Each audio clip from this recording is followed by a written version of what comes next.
Hi all, welcome to another in a 5 to 10 minute nutshell game. So this is Mikhail Tal against Wolfgang Unzicker, played in Stockholm 1960. Tal kicked off with e4, standard Roi de Pez for the moment, pretty standard moves in the Roi de Pez. It's all been seen before so far. And we have now the Breyer variation. This is very popular with Magnus Carlsen nowadays, and this is back in 1960, but this is a very popular retreat Magnus Carlsen uses. d4, knight bd7. Now usually here knight bd2 is the standard move. For example, there's over 3,000 games in Lightbook, and a lot of them are going like this. This is the pretty standard stuff, pretty standard, and the center can get closed like that. But we see in this game here actually the rarer c4. This has been played a little bit as well, approaching 200 games. c6 is the response. c5, just trying to undermine black structure straight away. Queen c7, if d takes c5, this position is quite nice for white, small advantage here. So black just supports the structure with queen c7.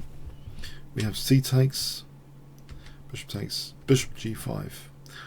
White has kind of activated this bishop along this diagonal. Is that going to be important? c5 now, and yeah, maybe black's going to close off that bishop. Mikhail Tal stops that. He takes on c5.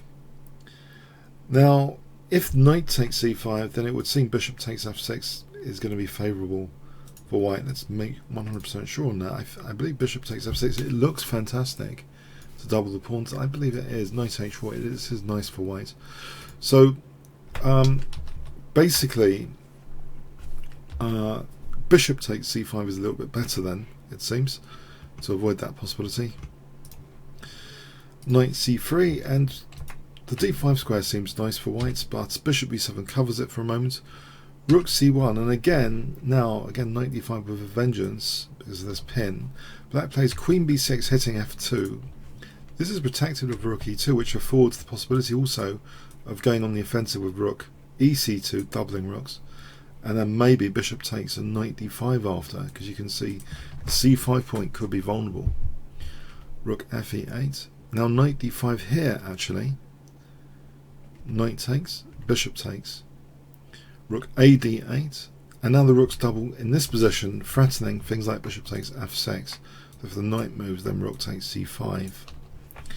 Bishop drops back, but that c file is quite nice for white, and we see rook c6, and white is getting a very nice advantage here, whatever black does actually in this position. It seems very, very nice. If the queen retreats, as an example, she didn't, then taking and queen b3 is very pleasant for white. You can see that the a6 pawn is hanging, and if black defends, then rook takes a6, but rook a8 is nasty for black. So yeah, it's a very, very comfortable position. We have the queen coming to a5. Now bishop d2, this not only gains a tempo, it does something else. It adds a new feature for white, which is very, very important.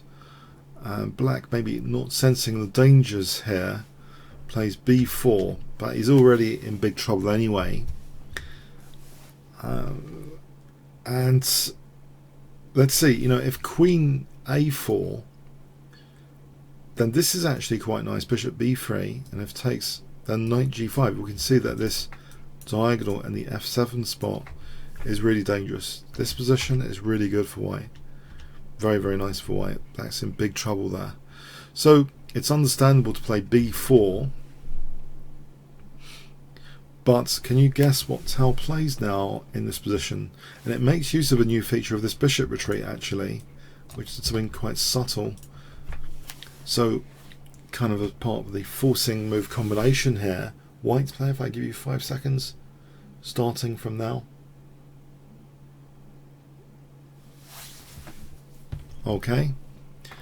bishop takes f7, yeah, brings the king out to play. After queen b3 check, king f8, actually black resigned. He realized how bad this is. Let's see, if the king had gone to g6, then check, check, check, and mate. So going to g6 is not particularly good either.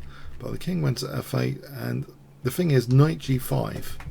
This may have become apparent to black, so he resigned without waiting for this. If the best here is knight d5, then takes. This is horrible. There's knight e6 on the cards.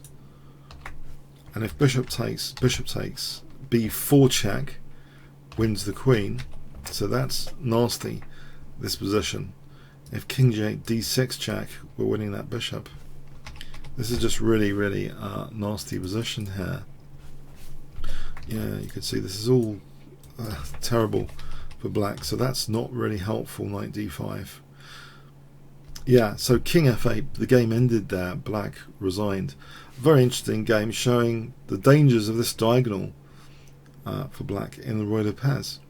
Okay, never underestimate the soft spots, or the hot spots, they can be called, like f7.